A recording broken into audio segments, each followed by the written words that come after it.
Hello, everyone. I'm Ann Hoffman, Senior Consultant with the Instructional Coaching Group. And I'm thrilled to be able to share with you over the next hour work from Jim Knight's book, Better Conversations. So before we get started, our website is instructionalcoaching.com. There you will find some resources, which I'm going to show you in just a minute, as well as presentations, our research. You can follow Jim's blog, Radical Learners, from that site, all kinds of things. You can hear about our institutes and our yearly conference, everything on instructionalcoaching.com. Also, if you're a Twitter user, there is my Twitter handle, Jim's, and then the one at Coaching PD for our instructional coaching group. My email and phone are there, and I urge you to reach out anytime. Please don't be shy. I'd love to hear from you. I promise to get back to you if you have any questions at all, or if you just like to share successes. I always love to hear from people, so don't be shy. And then if you are into Instagram, you can follow the Instructional Coaching Group there. I will put this slide up at the end also, so that if you didn't get a chance to get those, you can take another look at them at the end.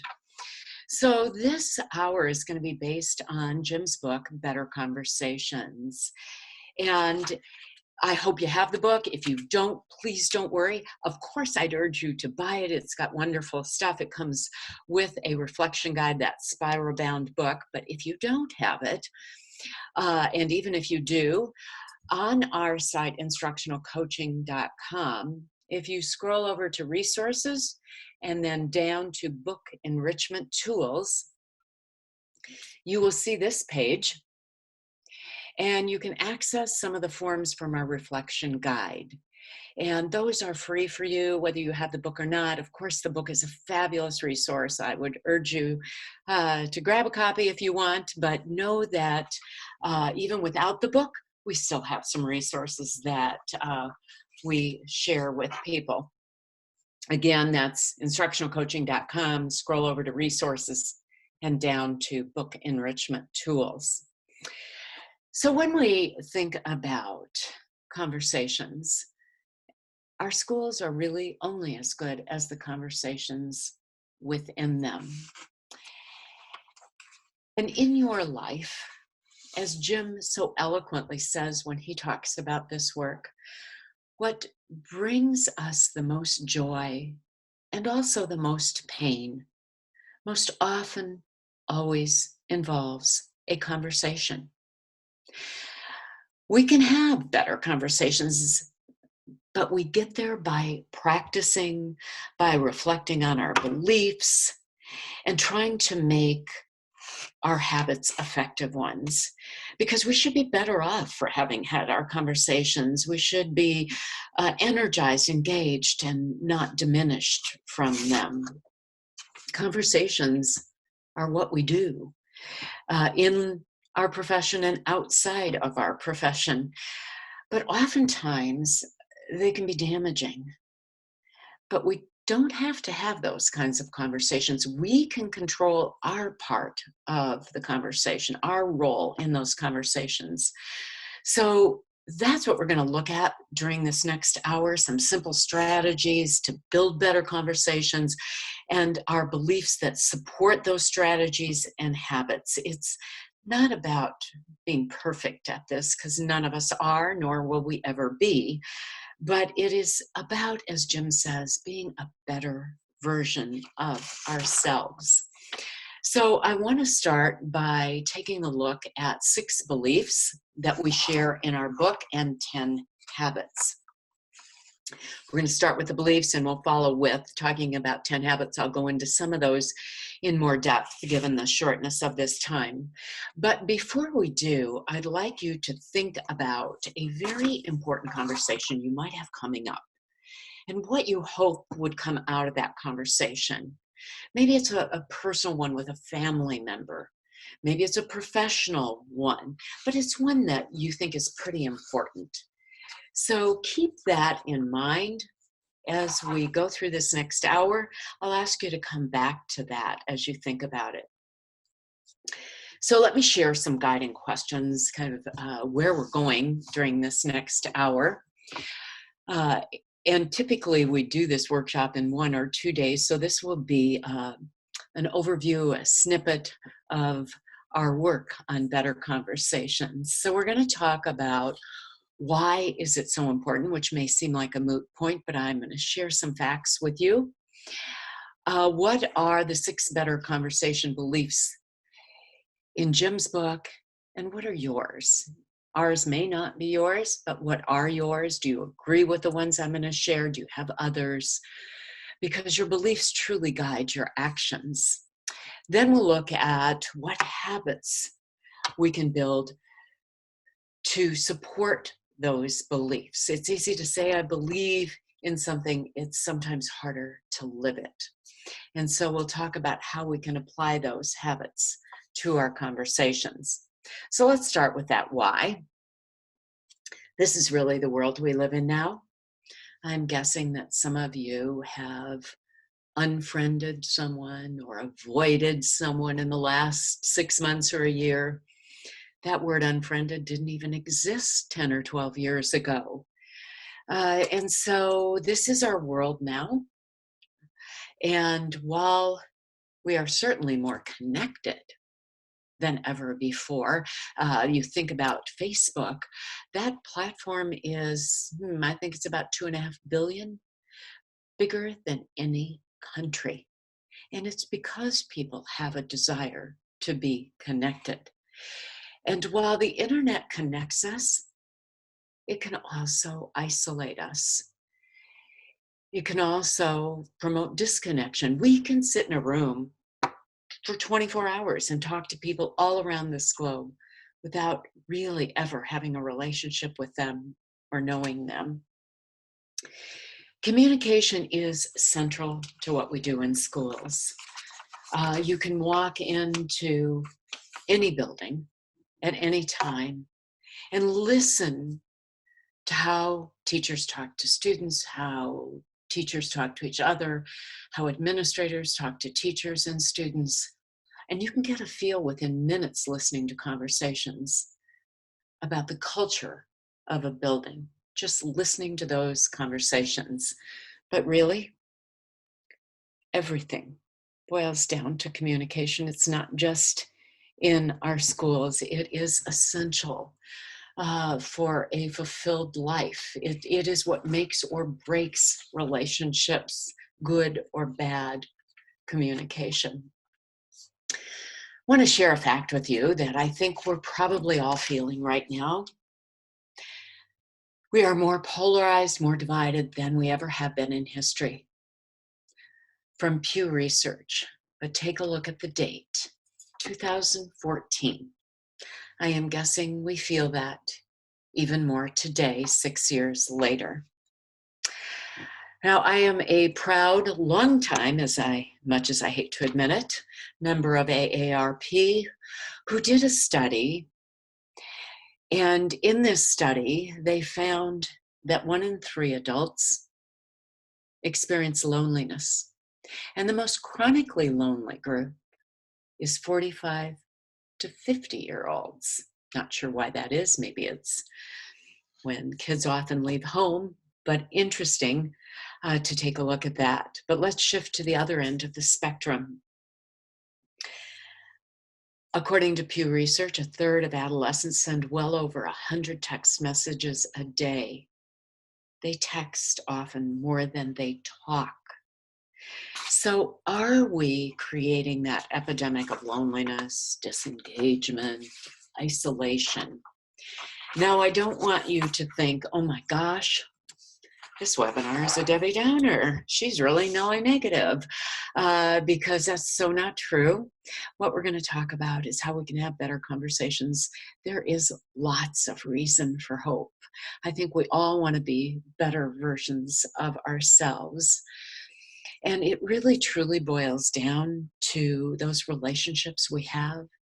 John Hattie has pointed out that relationships between students and teachers can have a huge effect size, almost doubling the rate of learning. And I think that's true in our lives. It all boils down to our relationships.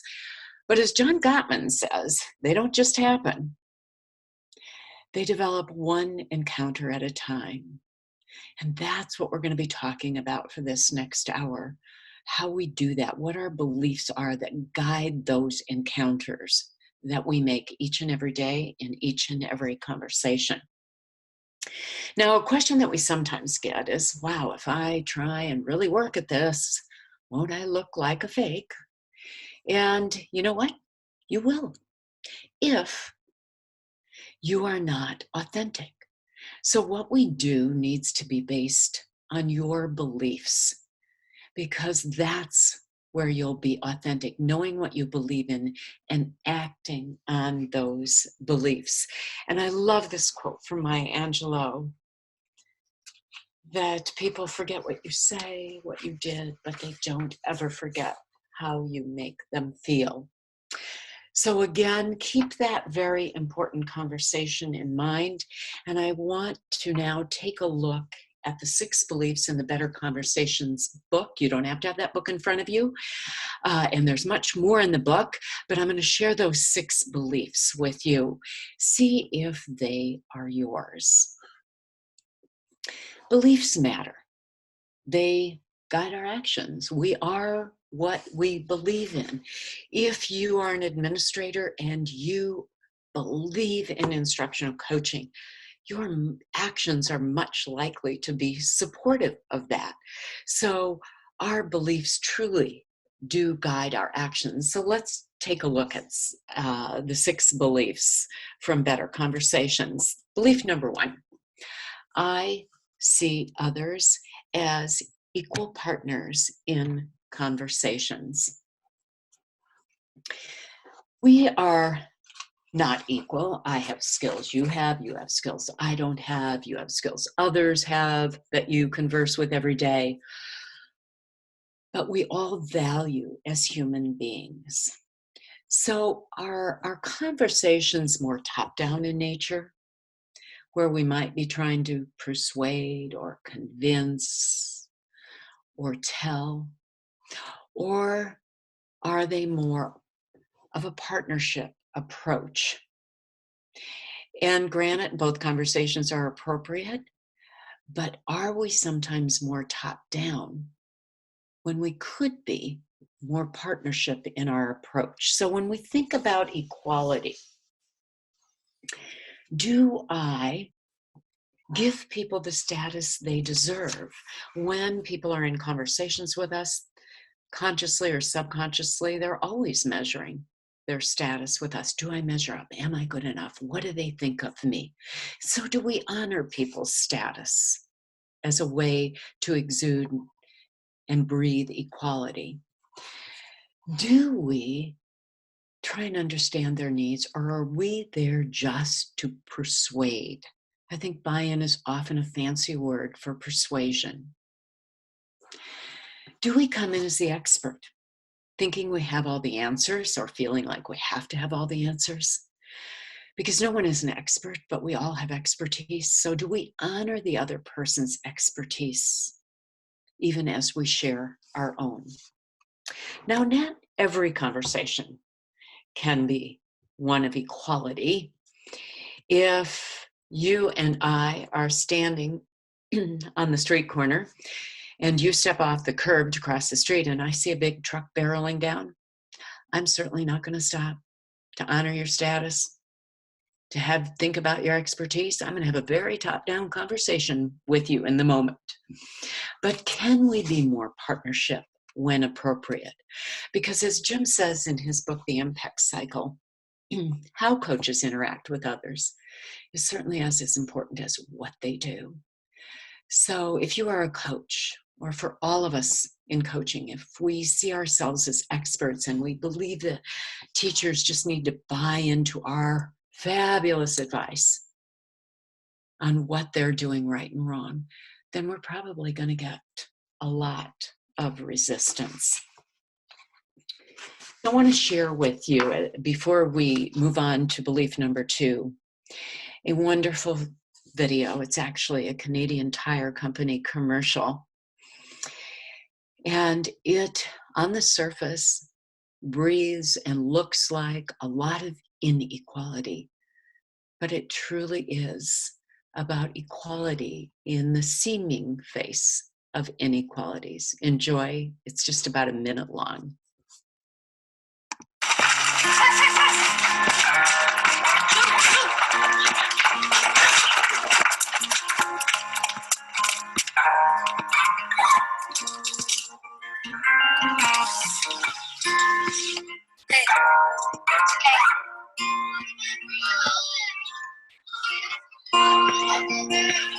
I pick up a broken call,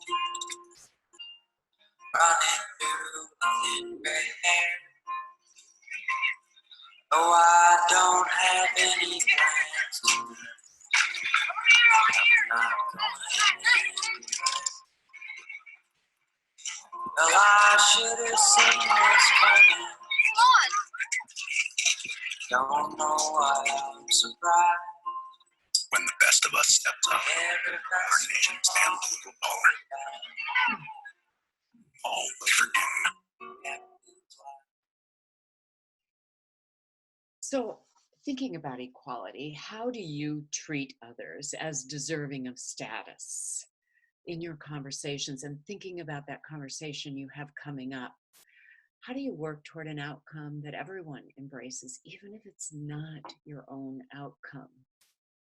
How do you recognize the expertise of your conversation partner and honor that expertise and bring out that expertise? Because we all have value. We all have something to contribute. So how do you show equality in your conversations and in that one you have coming up? Okay, thinking about belief number 2. I want to hear what everyone has to say. People want to be heard. It is a basic human need. From infancy, it is a basic human need. But there is certainly a difference between listening and hearing.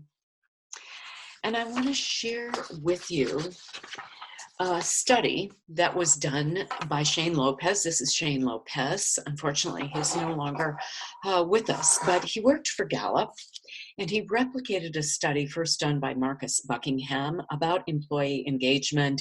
You can look up the Gallup's Q12 index and look at those questions. But what I want to share with you pertains directly to teachers and Shane Lopez's finding from that study. He surveyed hundreds and hundreds of occupations, both professional and non-professional. Doctors, lawyers, teachers, waitresses, construction workers, cab drivers, hundreds and hundreds of occupations. Excuse me. And of all of those occupations, teachers were the least likely to say. They came in dead last. They were least likely to say, at work, my opinions seem to count. Teachers do not feel like they have a voice. So as you think about your conversations, both personally and professionally, about that important conversation you have coming up, are you allowing others to do most of the talking? I know it's helpful as a coach, or just in any conversation really, administrators too, any educators, or in your personal conversations, to even audio or video record your conversations and listen to how much you're talking versus how much you're listening.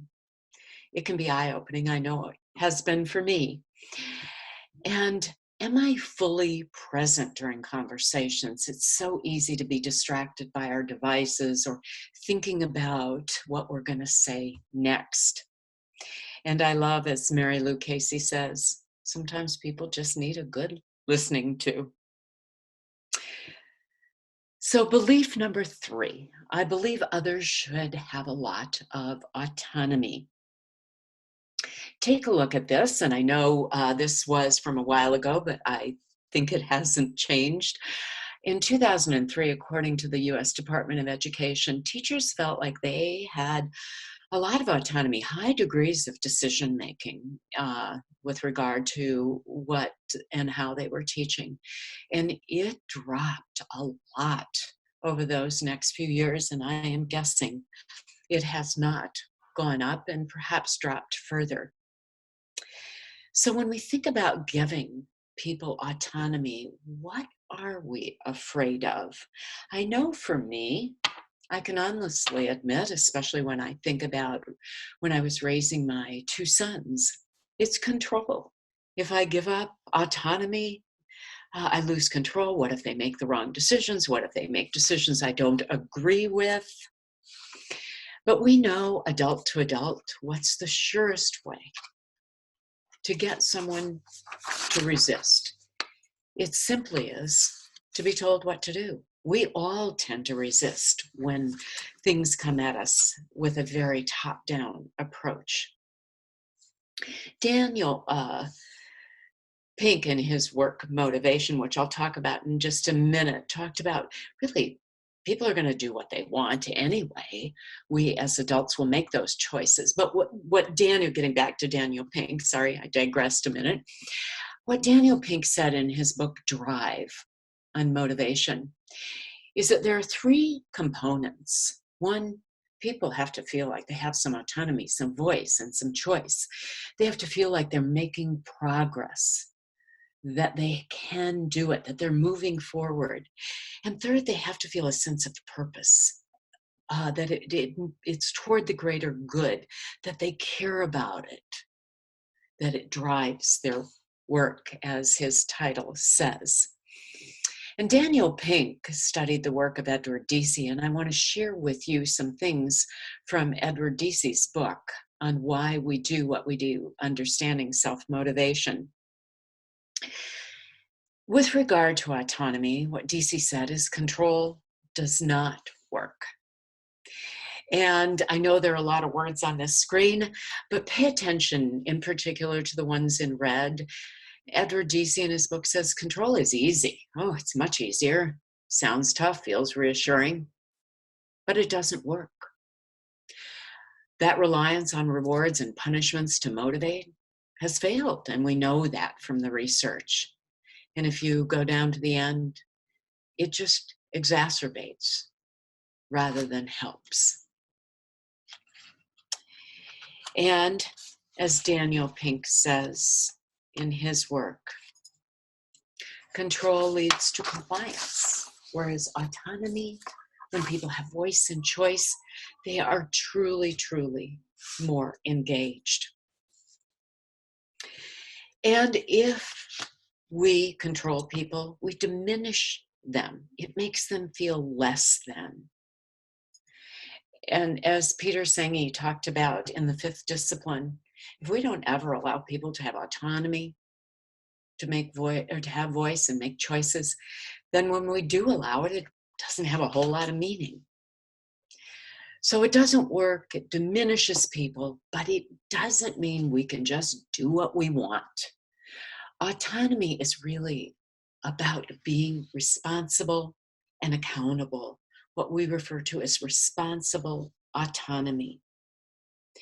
Doing it because we see value, because it's the right thing, not because somebody told us we had to do it. And so really we see that as a healthy balance between accountability to students. We are not accountable to programs. We are accountable to students, to learning. That's why we need to balance accountability with autonomy. Within that parameter of our accountability, how much autonomy can we have? And we refer to that as freedom within form. There are forms within which we have to work, standards and programs, but we're really accountable to student progress. So how much autonomy can we have within the forms with which we work? So when we think about that, some questions, just some food for thought. How much autonomy do teachers in your building have? Sometimes it's all about perception versus reality. And how willing are you to let teachers change practices as long as they are accountable, which gets back to what I always refer to as the F word, fidelity. Can we do it and still get the same results, even though it may look different than how you do it or how I do it? But there is one thing we have no choice on, and that is we never, as professionals, any professional, we never have the choice not to continue learning, not to work on getting better. That is the essence of the definition of being a professional. We would never go to a doctor who said, I haven't worked on learning anything new in years.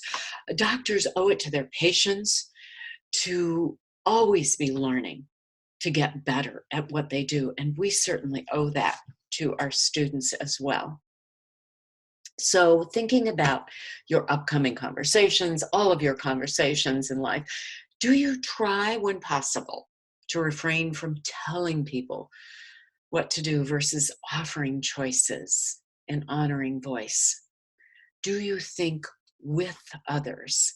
If we do all the thinking, then we diminish others. Do we want the best outcome, or sometimes do we want our outcome? And I have to admit, sometimes I do want my outcome. We're all a work in progress. But do I try as much as possible to not go to that top-down approach of thinking that my outcome is always the best? Belief number 4, I don't judge others. Boy, I truly believe in this, but I will freely admit I struggle to live it. This is a hard one. I think if people tell you I don't judge, they're probably not being truly honest. I think we all do it. In fact, the research tells us that within the first 20 to 30 seconds of meeting someone for the first time, we've judged them in a number of categories: educational level, socioeconomic level, all kinds of things. And I know that if you cut me off on the highway, I'm definitely going to judge you, for sure. So I think we all do it. It's hard not to.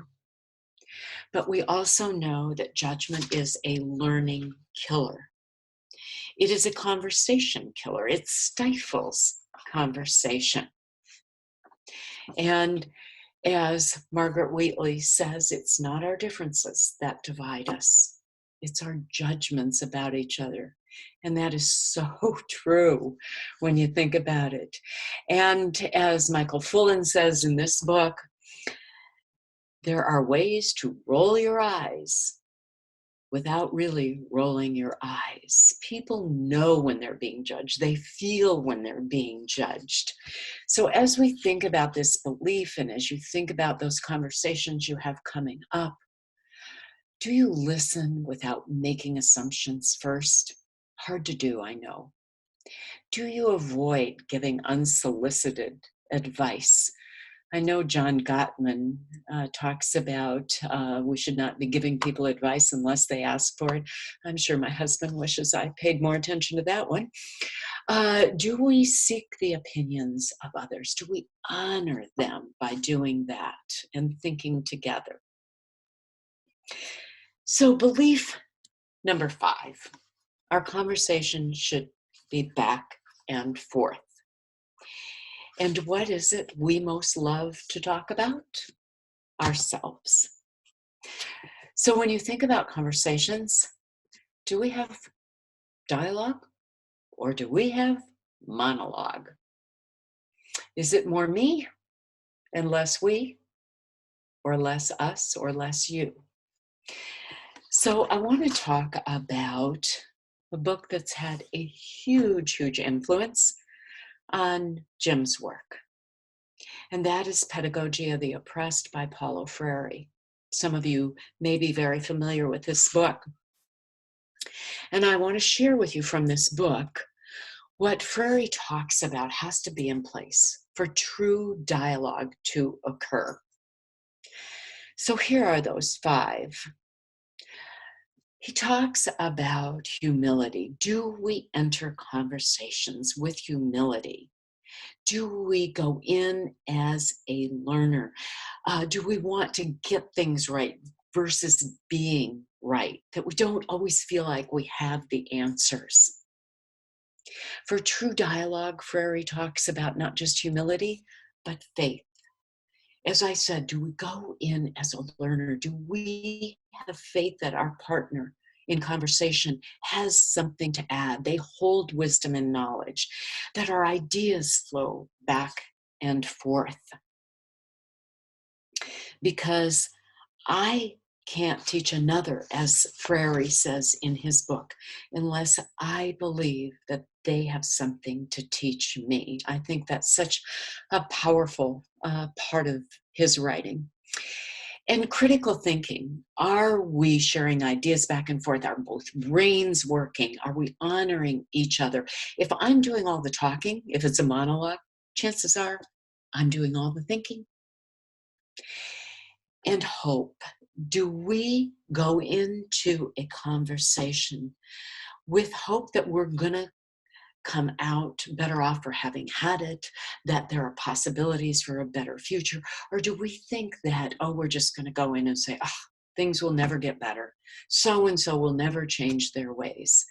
Chances are we don't have much of a dialogue if there is no hope. And last but not least, one you might think is a bit odd, but one of the requirements, according to Freire, for good dialogue versus monologue is love. Do we want the best outcome versus our outcome? Do we go in and try and put ourselves in others' shoes, which is what empathy is all about? Are our conversations mutually humanizing? Are we both better off for having had them? So when I think about these requirements, I guess I would sum it up very simply. We both talk, we both truly, truly listen and honor each other, and we both learn and come off and out of this conversation better off for having had it. So thinking about those 5 requirements, how might they be reflected in that upcoming important conversation you have? And last but not least, conversation should be life-giving. I suppose the opposite of that is life-sucking. But life-giving conversations, and I just want to share one with you now. I think you will agree when you see this video, it's very short, that this is, while it's a serious conversation, it's very life-giving. And then we'll talk about what a life-giving conversation is all about. Enjoy. This is from the StoryCorps. They just celebrated their 15th anniversary. It's a wonderful, fabulous resource for teachers, by the way. And I'm sure many of you are familiar with that. Here we go.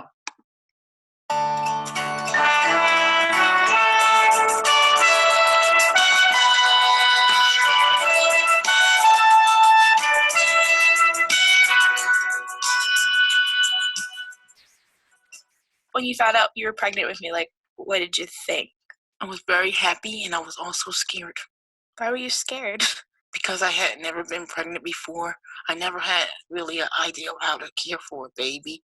Did you ever feel like I was too much to handle, like ever?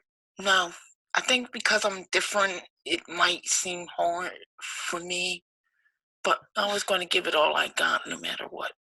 When I was a kid, I didn't realize that you were different, and you actually had to tell me because I wasn't figuring it out. I said to you, I said, Myra, I know I'm not like your friends' mothers, but I'm doing the best I can. And you said, it's okay, Mommy. And that made me feel so good.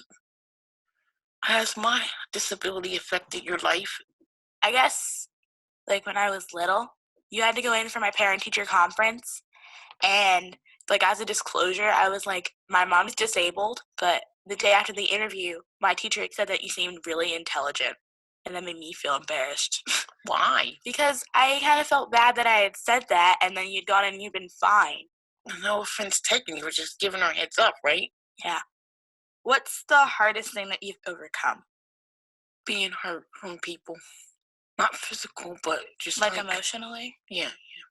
There were times when we would go out and people would just blatantly stare, and I would say something. I guess I'm kind of protective. I'm really thankful because you understand me and you love me and you accept me, and thank you for that. I don't know, you kind of make it seem like I tolerate you. I love you. You're a good parent. And just because you're disabled doesn't mean that you do anything less for me. You want me to succeed. Yes, I do. I want you to make something of yourself. I want you to know that even though our situation is unique, I'm happy that I'm in it because I'm happy that I'm with you. Thank you, Myra. And I feel the same way. I won't never change it for anything in this world.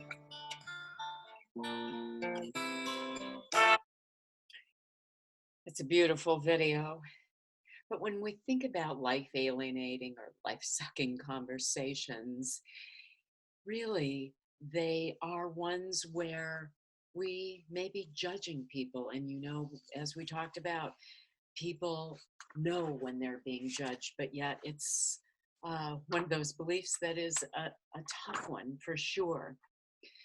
When people feel like they're being compared to others, boy, that certainly destroys and alienates people in conversations. When people feel like they're being told what to do when it's very top down, that can be very alienating and destructive. When we're in denial in conversations of the reality, or we avoid it altogether, or when we label people, when we treat them as a label versus the person, like a learning disabled person versus a person with a learning disability. These certainly alienate people in conversations versus things that give us life in conversations, conversations that inspire us, conversations that make us feel like our well-being is being increased, that our identity as a person, as an individual, as a professional is being protected, conversations that we leave with more energy rather than less, and conversations where our self-esteem is protected. So are we having conversations where we are open to learn versus just thinking about having hard conversations? So as we think about these 6 beliefs, they may or may not be yours. I know they are, for me and for all of us, a work in progress. None of us are there, and we're always working toward it. But it's good to sit back and think about, are these things I believe in?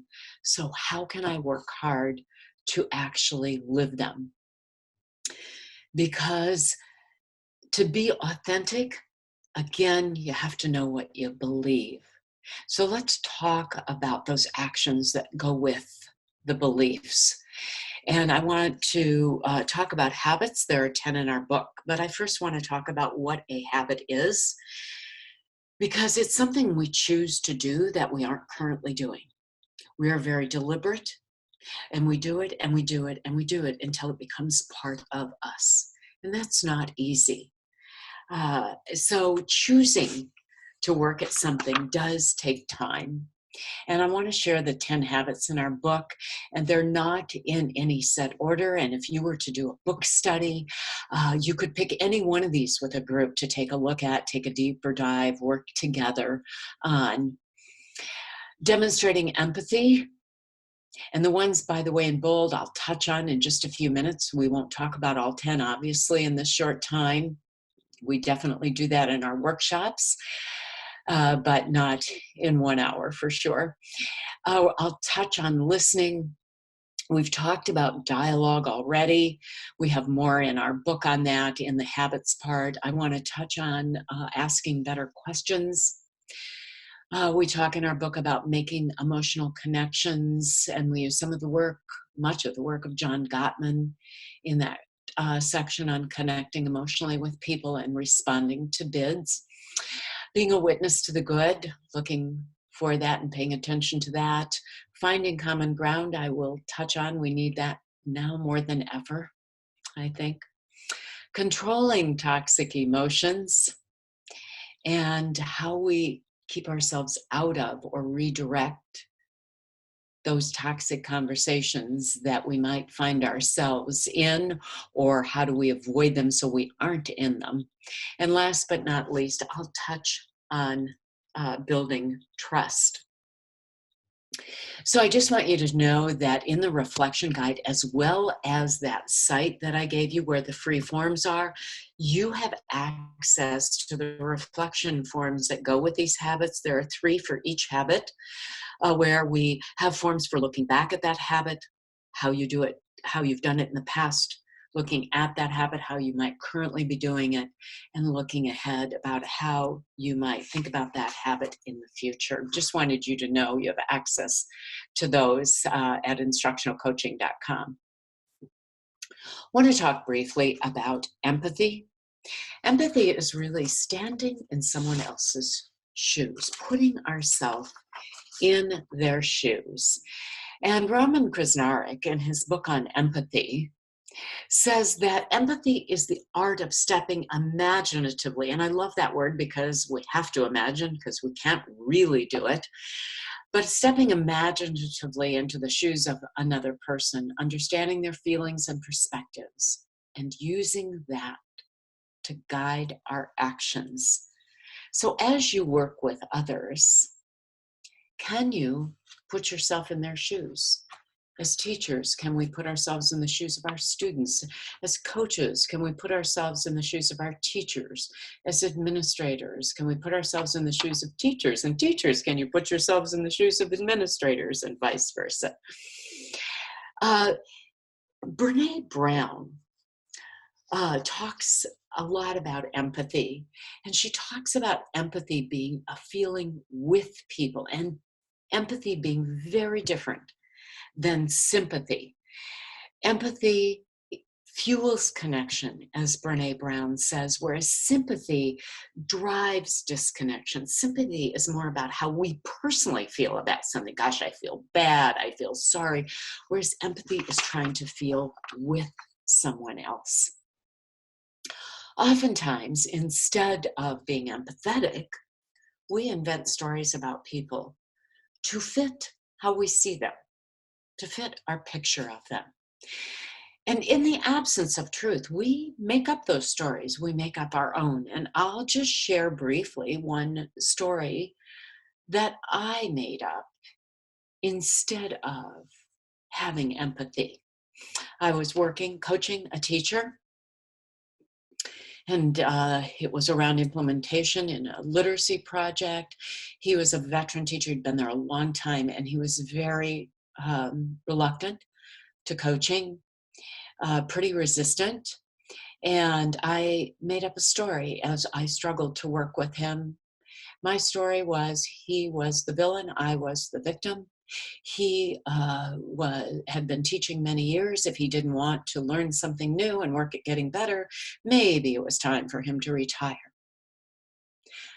When the true story was, had I tried to put myself into his shoes, I might have learned sooner rather than later that he had a significant learning disability himself, and he was reluctant due to fear. And had I been more empathetic, I might have learned that story. And I did eventually learn that story. It changed the whole way that I interacted with him. Instead of seeing him as a villain, I was certainly tried to put myself in his shoes and embrace the fears that he might have when it comes with learning something new. And suffice it to say, I won't go on about the details of how we work together, but by the end of that project, as we parted ways, he gave me a big hug and said, "I'm really going to miss you. I've learned a ton." And I said, no, John, I have been the learner here. So as we think about it, are there stories we sometimes tell about people to justify our feelings, what we see, and are they always accurate? I want to move from there to talking about listening, because I think people are not looking for good talkers. They're looking for good listeners. But listening is really an act of the will. We have the ability, most of us are lucky enough to have the ability to hear, but listening does take work. So why don't we do it well? For one thing, we'd rather be the talker usually. We're in control of the conversation. And we certainly have lots of distractions. And oftentimes we're listening and thinking about what we're going to say next, so we're not fully present. So 3 strategies, we really have to work at it. We have to commit to be fully present. We have to commit to be the listener. And that means sometimes not talking and not thinking about what you're going to say, honoring what Susan Scott calls that sweet purity of silence, which we hate. People hate silence, we're uncomfortable with it, and we want to fill it. And if we don't, others do. So if we can pause and be silent, and also, I guess, number 4, number 3.5, probably the most important one for me anyway, is to try not to interrupt. So hard to do. And sometimes we do that fake active listening. Yeah, got it. When we're not really listening. And do we listen with the intent to learn? Or are we listening to think about the wonderful advice we're going to give or to show what we know? Because when we're truly listening, it feels like respect, it feels like appreciation, it feels like affirmation. We know that when people truly listen to us, it feels wonderful. And so I want to move from listening, because these two are very closely related, to asking questions. Do we ask questions to take someone where we want them? Or are we genuinely curious? And this is a tough one, for sure.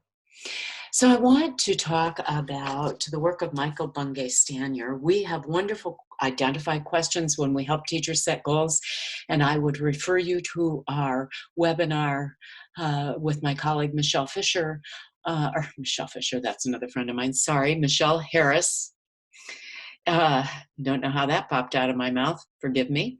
Michelle Harris on one of our webinars to get those identify questions. But I want to share with you now Michael Bungay Stanier's from his book, The Coaching Habit. I want to share with you 5 questions that we love and talk you through each of these. I think you might find them helpful as you think about your conversations. What's on your mind?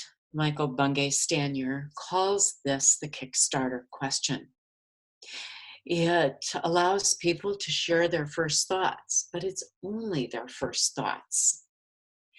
And then he moves to what he calls the focus question. What's the real challenge? Because when they give you their first thoughts, often that's not the real challenge. And this brings clarity, it gets to the heart of it, and it keeps it focused. Because if we just ask, well, what's the challenge? We'll get too much information. But if we ask the real challenge, it tends to focus people and bring clarity to their thinking. Both of these also keep our advice monster at bay. They are in the driver's seat. And then he talks about, again, keeping ourselves from jumping in. The question that he calls the awe question, and what else? Because when people are sharing challenges with you, especially as coaches, we're just dying to give advice. We're just dying to say things like, have you thought about, have you tried? But that's really just advice with a question mark at the end. Let me bestow my wonderful advice, my wisdom upon you. And so can we keep that at bay, at least for a while? Not that we should never share, but can we keep that at bay? And then he talks about, what do you want? By the way, the and what else, Michael Bungay Stanier says people really dig deeper with this question. They have to think more. It gives them more options, more time to share, and again, keeps our advice monster at bay. Then what do you want? We often are busy offering solutions without really knowing what they want. Sometimes we're offering solutions on the wrong thing. especially if we don't ask what the real challenge is. But oftentimes when we don't ask what you want, we assume we know what they want. It's also a really good grounding question, especially in tough situations. What do you want? And last but not least, what was most useful? That question really allows people to reflect on the conversation, and that's where the real learning happens. It also gives us feedback as listeners and as participants in conversations. So normally in our workshops, we actually practice these, but enjoy. I hope you'll find them useful. I want to talk just briefly about finding common ground. I think we need that more now than ever before. And it's easy to see the differences. Those are easy, and we see those first. But it is much harder to be divisive when we find common ground with people. So I want to just briefly share a quick story with you that brings that point home about a journalist during the reign of Gaddafi in Tripoli. The journalists were all in a hotel. Gaddafi was just about to fall. There were gunmen in the hotel not allowing the journalists to leave.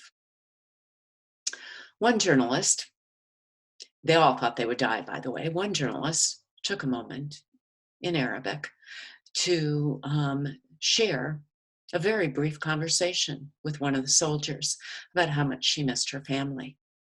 He shared how much he missed his and how worried he was about them. Very short conversation, but they found some common ground. Within minutes, that soldier convinced the others to let the journalist go, and they credit her with saving their lives. The power of a mere connection around common ground. And so we have a mnemonic that we use to help us kind of think about how can we find common ground with people, even people we think we have nothing in common with. We call this I care. Are there interests we share that we might not even know about? What about convictions? And certainly if we're talking with people professionally, we share the conviction of students and learning. What about activities? Are there activities we share? Or do we share some of the same roles and responsibilities? Perhaps we've had some similar experiences in each of our lives. So we use this to think about, and it may or may not be helpful to you as you think about people with whom you feel like maybe you don't have much in common. Are there some ways you can find some of those commonalities? Last but not least, I want to talk about trust. It is really everything in what we do. But how do we build trust? In every interaction, you either increase or decrease it, or you maintain the status quo. So how can we work at making sure we don't decrease it, and in fact, we try to increase it? So what is trust? It's not just a word. It's made up of a number of different things that I'd like to share with you. It's not just one thing. Trust is made up of character. Do people feel like you have their best interests at heart? Do you have character? But that alone is not enough. They also have to know they can count on you. Are you reliable? Do you do what you say you're going to do? But even those two aren't enough. You also have to know your stuff. You have to be able to back up your words with confidence. And Amy Cuddy says this fourth one is even more important than the rest, and that is warmth. Are you willing to show your vulnerableness, to be kind, to show kindness, to be fully present? And last but not least, are you in this for the greater good? Do you put others' interests ahead of yours? And so when we think about giving trust, trusting others, it's really a willingness to be vulnerable. If I trust you, am I willing to give that up, to be vulnerable? And I share with you this slide. And I want to talk about this group just a second because vulnerability is a part of their culture. And that is the All Black rugby team from New Zealand. And you see them here doing the haka. That is a war dance that they do to intimidate the opposing team. And you can see that opposing team hanging on to each other as they watch this. The All Blacks believe in vulnerability as part of their culture, being vulnerable with each other, sharing with each other, because they believe it builds trust and courage on the field. You can read about this. Daniel Coyle talks about this. Many others do too. You can go on there, the All Blacks. You can certainly look that up, but Daniel Coyle talks about that in his book, Culture Code. We also know that when people feel judged, it destroys trust. And that learning occurs best in an atmosphere of trust. So, as we've talked during almost our hour together, we have talked about the whys. We've talked about 6 beliefs. We've talked about not all 10 habits, but I've shared some of our 10 and how they might look in better conversations. But this doesn't happen overnight. And none of us have this down. We're all a work in progress. But you do make a difference in every conversation you have with others. We're all working at this with each and every conversation. So as you think about that very important conversation you have coming up, as well as all of those others, I hope I've given you some food for thought today. It is with great gratitude I thank you for listening to this webinar, and more importantly, for the noble work that you do each and every day. Thank you so much. And I look forward to hearing from you. We offer workshops, we offer Zoom sessions, we offer all kinds of things, institutes, but don't ever hesitate to reach out with any questions or even to share successes. I would look very much forward to hearing from you. And again, many, many thanks. Have a great rest of your day.